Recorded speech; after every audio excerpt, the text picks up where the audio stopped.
Hello, hello, hello. Sometimes I have no idea when I'm live and then it just pops up and it's like, you've been live for 3 minutes. So I'm going to start talking and hope that I'm live already. I don't know. Please give me a wave. Please give me a thumbs up. Let me know if you are there. I would love to see you. We have a few people joining us today.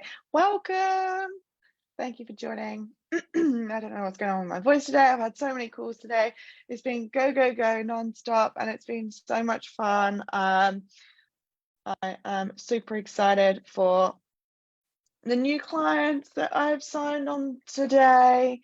Welcome along, Mary, by the way. Welcome, Mary. Mary just signed up with her Regenerate program at the beautiful age of 71 years young.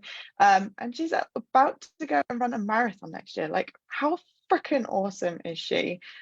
Super proud of you, Mary. Thank you for coming onto the Regenerate program and trusting in me in the process. I want to think that I'm live, but according to my page right here, I'm not live. So 1 second. I am live. If you are watching live, please type in live and hello in the chat so I know that you're here.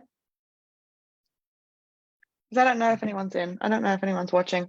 Type in live, type in hi if you are here in the chat. And I will get going because I've probably already been talking for 2 minutes, which is plenty of time. I will check the messages afterwards and of course see if anyone has commented. If anyone has any questions, pop them in the comments below and I will be happy to answer them. Happy freaking New Year. Happy New Year to you folks. I am super stoked to have you here. Thank you so much for joining us. Thank you for joining me in the women's plant-based weight loss community. Use this group, share your meal plans, share your wins, share your down days. Let's support. I want to make this group a support group, not just event group where I give you not events, but a vent group where I give you information and vent and rant at you about all things plant-based and you don't get much from it. So please, by all means, post as much as you can. Anyway, if you're watching this live, type in live. If you're watching this replay, type in hashtag replay and I will get started. So never count calories or macros again. Why? So I just want to start off by introducing you to kind of where I've come from. So I essentially didn't know much about nutrition. Okay, I didn't know food. I thought orange juice from a carton from concentrate was super, super healthy.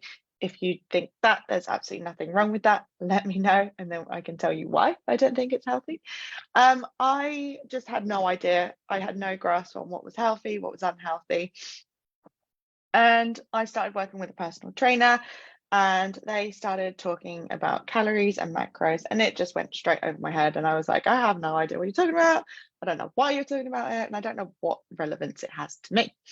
And then fast forward a few years time, working closely with another personal trainer. And I came to realize that calories and macros also I thought were really important. Now, I'm not poo-pooing all over calorie counting, okay? Just putting this one out there. It's a science. It pretty much works most of the time. So I'll explain why it doesn't work later, but what it does do is it works your calories in versus calories out. It's a simple equation.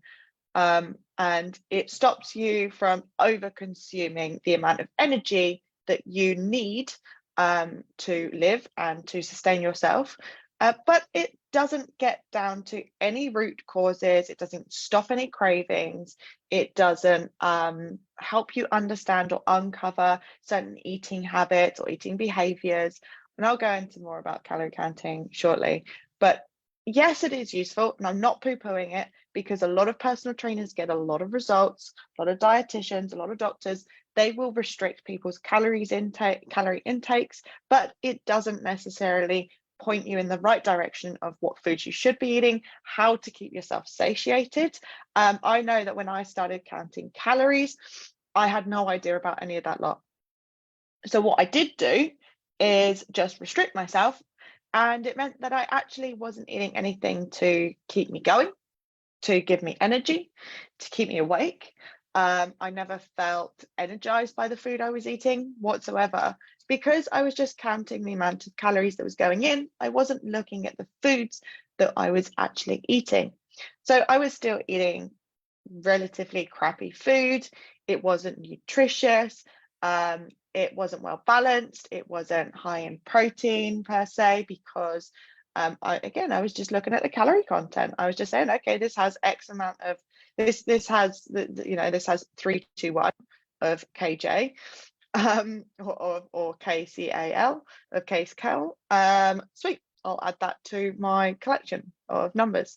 And for me, it was just a number game, and it really took away from the importance of understanding real nutrition and what is right for my body, what is right for my needs. And I always felt super depleted. I felt super low in energy as well. So calorie counting is super important for some instances, but here is why you don't need to count calories or macros again. First, I just want to say the best way to lose weight is to count calories is an absolute myth. I am going to say that. It's supposed to be a simple equation of calories in versus calories out, i.e. eat more calories than you burn, you gain weight. Eat fewer calories than you burn, you lose weight.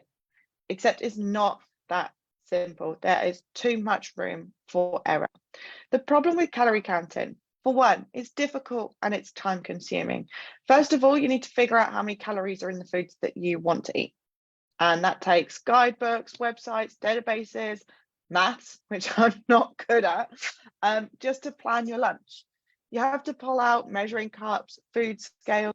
You have to subscribe to apps, web services, and oh my goodness, the worst one for me was converting the metric, the how you measure, so US cups, to mils, ounces, grams. It was just too confusing for me. Again, I'm not great at maths, and I would have to always use a calculator or a web service because that is not my forte. And I failed maths for a reason. But also it's inaccurate. So next, you kind of have to assume that these guidebooks, these websites, these databases, the calorie estimates are correct, but they're often not. And in fact, research has shown that they can be off by about 25% because of incorrect labeling, because of laboratory measurement errors and food quality errors. So you also have to provide measurements like 1 cup, 1 medium size, or 2 large somethings when you're inputting your data, right? But measuring like this can be extremely inaccurate, as different grocery stores and different people can define small, medium, and large however they deem fit. So for example, 1 medium apple can be as low as 83 calories, but as high as 165 calories. 1 large sweet potato, for example, could be as low as 231 calories, but as high as 705 calories. That is a huge amount, especially when you're trying to count and you're restricting yourself to a low number of calories. Another reason is that we are inaccurate. Then there's the calories outside. Estimating your calorie expenditure each day comes with another 25% measurement error because of the equipment we're using. Maybe the heart rate measurement errors. Maybe individual differences occur. Error often occurs when we have to implement guesswork as well, like eyeballing. So for example, 1 tablespoon of olive oil is about 119 calories. So 2 tablespoons, or essentially as Gordon Ramsay would call a glug of oil, or a splash of oil, would be about 238 calories. And that's a significant difference when you're counting. Our ability to burn calories also depends on the individual, but some burn calories faster, some burn them slower. There's some influences like genes, epigenetics, brown fat, hormone, sleep. They can also impact your rate of burning calories too. And we don't absorb the calories we consume, not all of them. We don't consume all of We don't absorb all of the calories we consume. There we go, I said it right. That's unlucky. So, like, for example, some calories pass through us undigested, and this might vary from food to food. And, you know, for decades, scientists have actually used a specific formula to come up with the calorie counts that reflect what we would absorb. But this still changes from food to food. So again, it's still inaccurate and on average providing an error of about 10%. Then also you've got the fact that preparation changes the calorie count. So cooking your food generally makes more of the calories available for absorption, and food labels don't necessarily reflect that either. So there are so many variables and so many reasons why calorie counting isn't useful. Another one of them, for prime example, which I want to bring up specifically at the end here, is that it is stressful, folks. I know because I have done it, and I have had so many clients, amazing women, come to me saying, I do not want to count calories. Why? Because it is time consuming. It is stressful. And not to mention, we have all of these variances and variations that might come into play that is leaving us hungry because we are over our calorie restriction, or maybe we're under our calorie restriction. We don't even know it. So that can go all out of the window. Now, we should have an idea of how much food we're eating each day, so we can, you know, adjust our goals, and so we can understand and plan ahead of what kind of foods we're eating. But counting calories itself is a massive drag. So there's no wonder why people give up and go back to eating the way they were before they started counting calories, which generally wasn't productive. So counting calories is rarely necessary on a whole foods plant-based diet, especially a low oil or low sugar lifestyle that I advocate and secretly run through with my clients, but let's not tell them that.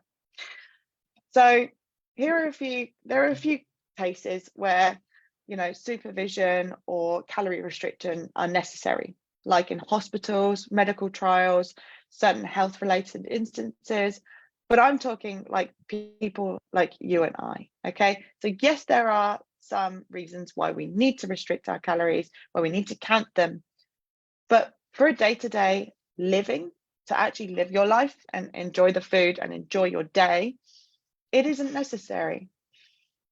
And that is because whole foods are calorie poor, but nutritiously dense. And it takes a whole lot of whole foods to reach an excess amount of calories without feeling super full first. And that is generally what's going to stop you from overeating. Thanks to the fiber, the water content of whole foods, it is very difficult to overeat. You need to chew more. It takes up extra room in the belly.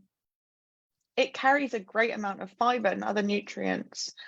So whole foods make them damn easy to not eat to excess. And that is as simple as it gets, folks. So how do we eat whole foods? And what kind of things should we be looking at on our plate?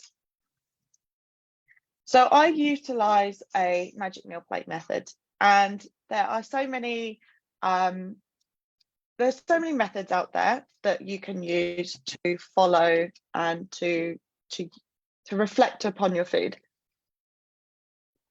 Excuse me. But this is the one that I find that works the best. If you look at your plate, you want to be having half of that plate as vegetables, okay? A quarter of your plate is green vegetables, a quarter of your plate is colored vegetables. And this is going to take up a lot of space. But again, this is the perfect reason why we don't need to count, because we are taking a lot of space. We are consuming a lot of nutrients, a lot of fiber, a lot of water, a lot of vitamins and minerals through those plants. Not only that, we are consuming all of those again through a quarter of the plate, which is going to be dedicated to your grains. So I'm talking rice, buckwheat, quinoa, whatever it is. Then a quarter of your plate is going to look like beans, legumes, okay, chickpeas, any type of lentil that there is out there. Sorry, bear with me 1 second. It really is that simple. But don't forget, folks, that we also need fats. Fats are essential to a healthy diet. So don't forget them. So you want to look between 1 to 2 tablespoons of healthy fats. Now, this is important. It's more important than the rest of the meal plate. We don't want more than 1 to 2 tablespoons of healthy natural fats. And this is important because fats are high in calories. They are the highest in calories. Okay, so carbohydrates, proteins, lower in calories per gram. Fats, highest in per gram. If you look at oils, as I mentioned earlier, a tablespoon of oil can be 119 calories. Tablespoon of broccoli is probably next to no calories or 1 calorie. Okay, so it's very, very minimal versus the fats. And this is why on a whole foods, plant-based diet, we focus on getting rid of the oils because for one, the oil is just 100% fat. There's very little to no nutrients and fiber left in there. For example, fiber is nothing left in there. So you are literally just left with fats. Fats, healthy or not, still go straight to arteries. They are still stored as fat. And fat is one of the carbohydrates are your body's preferred source of energy, and then it goes on to fat. So with your fats, they get stored pretty much straight away. Okay, folks. So again, this magic meal plate is fantastic, but if we're over consuming on the fat, so oils, nuts and seeds are easy to over consume, then you just want to strip that back a little bit. Okay, so yes, we need 1 to 2 tablespoons of fats at every meal, but we don't want to over consume. So strip back the oil, folks. How do we strip back the oil? Okay, so it's simple cooking method that I use that eradicates the oil. And all I do is instead of putting oil in a pan to fry off garlic and onion, I'll put in a small amount of vegetable stock with water. It's as simple as that. You can cut back on your oil instead of eradicating it straight away by using the 1-calorie sprays. It's not the best option, but it's something. Look at starting to peel back the amount of fats that you consume. Look at peeling back the amount of processed foods that you consume, and you will start to notice a huge difference. As soon as you switch to whole foods plant-based, you can eat in abundance.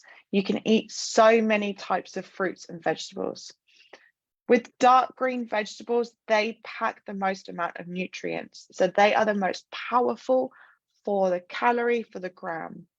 Dark green vegetables, you're looking at broccoli, kale, spinach, rocket, bok choy, pak choy, collard greens, Brussels sprouts, kohlrabi, green beans, edamame, green bell pepper, cabbage, silver beet, asparagus, lettuce and mesclun, courgette, okra, sea vegetables, seaweed, spirulina, snap peas, monchatu, peas, I've got peas twice, endive, celery, cucumber, vegetable greens such as beet and carrot top greens. Yes, I did read that off a list because no, my brain wouldn't be able to function that fast. So dark greens, especially dark leafy greens, are amazing. Have them in abundance. For weight loss, eat as much as you want.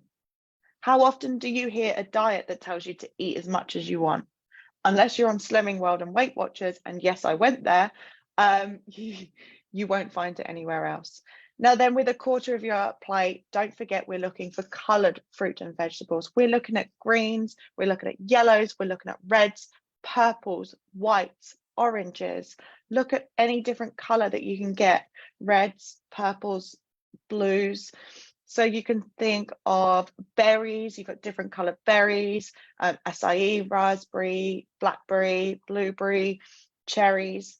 You can look at plums, apricots, melons, grapefruit, limes, lemons, oranges, tangerine, papaya, passion fruit, pomegranate, pineapple, rhubarb, grapes. They're all different colours. Think of your vegetables, tomatoes, carrots, mushrooms, sweet corn, beetroot. red cabbage, aubergine, chili pepper, onion and garlic, radish, turnip. All of these are nice and colourful. And this is what you want to include in half of your plate. And again, folks, with this half of the plate, eat in abundance. Eat as much of it as you can. And you don't need to count because they pretty much neutralize themselves out. Not scientifically, but they pretty much neutralize themselves out because of the fiber, because of the nutrients. They're going to increase your metabolism. It's going to help kick everything else out. And of course, reduce inflammation, bring in more nutrients, bring in more water, more of that beautiful fiber that we need. Now, folks, I did mention that a quarter of your plate is going to be grains. So we're looking at rice, barley, bulgur wheat, millet, groats, oats, popcorn. You can do whole wheat bread and pasta, even crackers, teff, quinoa, those sorts of grains. And then a quarter of your plate, again, we're looking at beans and legumes. So think of all the types of beans you can get: kidney beans, cannellini. I can never pronounce that. Please type it below. Cannellini beans, red beans, mung beans, navy beans, chickpeas. Peas also count as beans. Tofu is also comes from the edamame, which is a soybean. So think of tofu, tempeh, and soy milk. That also counts as the quarter of the plate there. Lentils like black, brown, red, yellow, poi, green.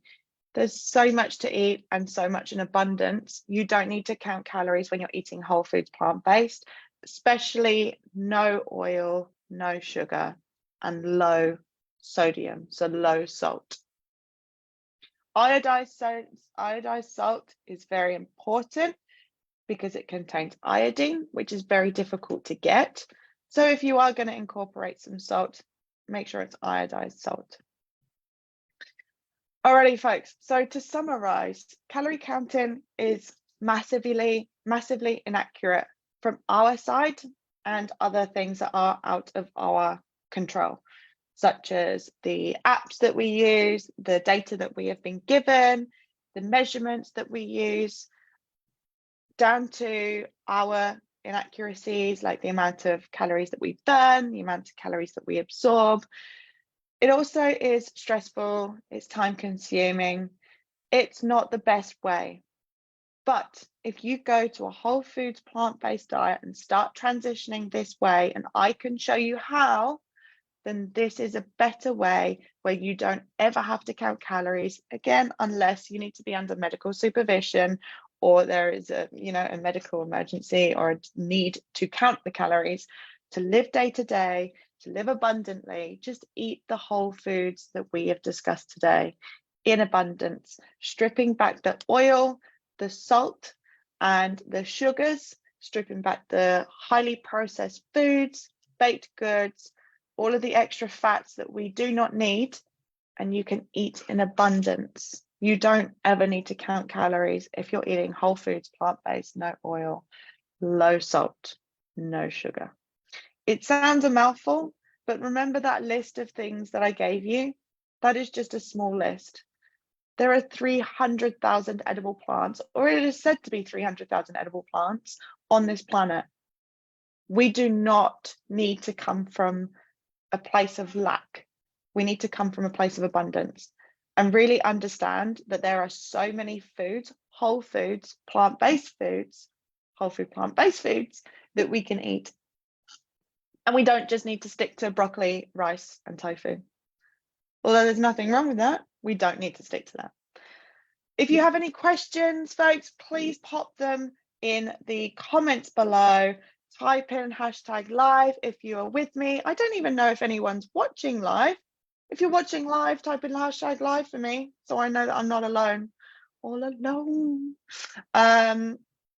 I don't know if anyone's watching live, so if you're watching live, please type in #live. Oh, the comments. I've just found all the comments.